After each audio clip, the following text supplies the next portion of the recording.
अब question number 27 हमें दिया है, in what veg multinational corporation different from other companies, यानी एमएनसी जो है वो दूसरी कंपनी से कैसे डिफरेंट है वो हमें बताना है। तो स्टार्ट करते हैं इसका answer.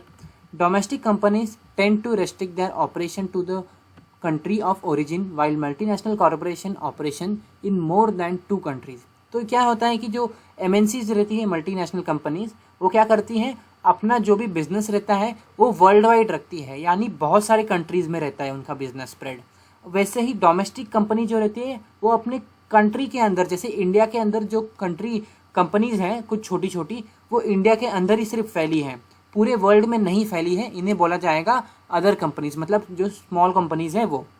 Companies expand globally for many reasons, most to obtain new markets, cheaper resource and reduction of operational cost. अब क्या होता है, जो मल्टीनेशनल कंपनी है वो क्या करती है, पूरे वर्ल्ड वाइड घूमती है और उनका जो ब्रांच रहता है वो बहुत सारी जगह रहता है, तो वो क्या करती है, उनका कॉस्ट भी कम हो जाता है। कैसे, जहाँ सबसे ज़्यादा सस्ते में चीज़ें बन रही हैं वो वहाँ जाके चीज़ें बनाती है, तो इससे क्या होगा, सस्ते में उनका सामान बन जाएगा, फिर वो सप्लाई कर पाएंगे वर्ल्ड वाइड।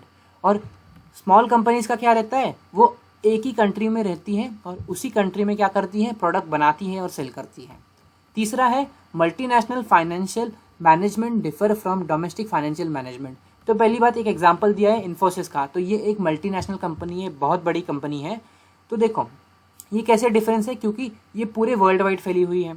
अब दूसरी अगर बात करें, जो मैनेजमेंट है, मनी मैनेजमेंट है, मल्टीनेशनल कंपनी का पूरा वर्ल्ड वाइड रहता है, और डोमेस्टिक कंपनी का क्या रहता है, एक ही कंट्री में रहता है, जो कंट्री है उस कंट्री के अंदर जो पैसे उनको आते हैं बस उन्हें मैनेज करना रहता है।